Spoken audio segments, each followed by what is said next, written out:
Hi, Nick here. It's the end of August, and as you can see in the background, we're using the little bit of sun that's coming out today to help ferment my last few Chardonnay barrels.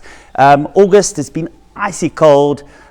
We've had a lot of rain in the last few days, and in the cellar I've been working on the 2022 CL blend. That's done, but there's somebody else who's busier on the farm, and that's Christo. Let's go and see what he's up to. So I found Christo here at our newly planted Cabernet Sauvignon block. This was planted about 2 weeks ago. 2 weeks ago. Christo, take us through the whole planting process. Yes, Nico, I think the most important is when you start planting vineyards is to educate and train the people to practice the right practices, how to plant a vine. So basically what we do in the VSP, that's vertical shoot positioning in this block, we have a cable on the ground that is marked exactly on the position where all the vines must stand. We have a person going in front making a hole. Our holes is about 40 by 40 by 40 centimeters deep. That is to have it deep enough for the roots to hang nice and straight down and not to make any J roots or to the side. We'll place then the planters will come plus, they will take the vine, they will get the level right, we'll make sure the roots is nicely spread. They make sure they break all the sides, not to make smudging or plastering. That's done by a fork, just to loosening the bottom and the sides, throw it in, and at the end of the day your hole is about 60 by 60 by 60 deep. And then they must make sure this is the rootstock. If you see the bottom piece, the top piece is the grafting. There's a grafting wound sitting there on top, so they make sure it's a hand spacing above the ground. And Christo, tell us a little bit about why you are planting it onto a American rootstock and the reasons for that. The problem we have in South Africa is we have phylloxera, and we use a rootstock that is resistant against phylloxera. Yeah. So and just depending, we get the different types of rootstock as well. This Cabernet is planted on the 10114, different rootstock than on the Cabernet Franc on the Echelon block that's planted on R101. Yeah, so the 114 of course is for very vigorous soils like we have here, lots of clay.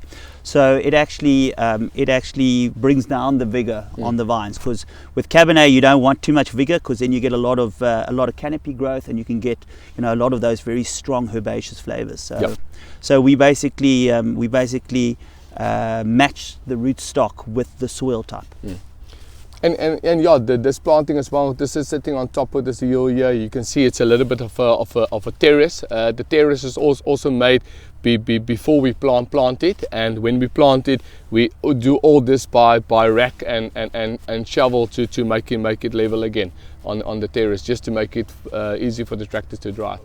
Yeah, we're sitting at the block of Syrah that was previously a VSP block that was hammered by the wind, and we just decided to cut it off and to transform it into a bush vine. So this is the third season that we are developing the structure, and we have Samantha here that's gonna do a little bit of the pruning. At the background to this we have Redeline and Juliana.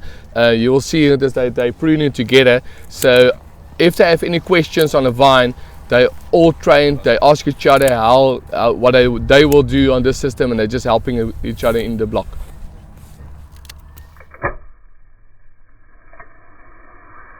So Chris, I'm loving the transformation I'm seeing on the Syrah block, but let's see what the time is. Oh my goodness, 11:30, the bowing's over. Let's go and see what's happening at the tasting room. So I found Stefan, and he's got a very special bottle of wine. Steph, tell me, there's no vintage on this wine, no cultivar, it just says Joshua. What's this about? You know, Nick, I love a wine with a story, and for me, one of the wines with the biggest story is our maiden vintages. And we call them specifically maiden vintages because we're not allowed to refer to it as a specific vintage. And the reason why is because we had actually produced a little bit of this, and it was always intended to be something for friends and family. It wasn't something that was going to be intended for sale. And so regulatory things weren't submitted in time, or whatever the reason may have been.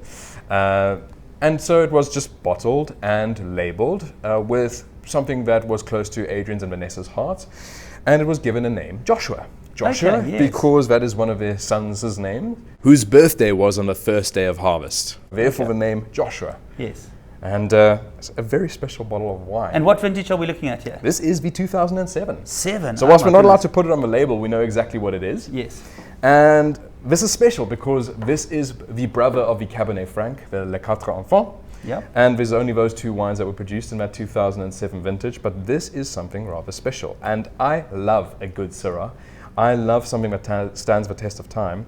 You will see in the glass, it is got some bricking on it, but it's still retained a really dark, deep color. And another interesting thing for me is there is not that much sediment on this No, wine either. nothing at all. It's nice and clear. No, in fact, and if you were to serve this, we don't have much of it. There's a limited release of 48 Oh, we did bottles. some at the Wine Club event did. a We while did. back We did. at Foxcroft, and that's when we rediscovered this wine. Yes, and, that's, exactly. I had a bit of fun with that. I got into Adrian's cellar and I could pick and choose some fantastic things. I discovered this Syrah, and one thing that I noticed was that you could definitely decant it. I would actually recommend decanting it, 30 to 45 minutes.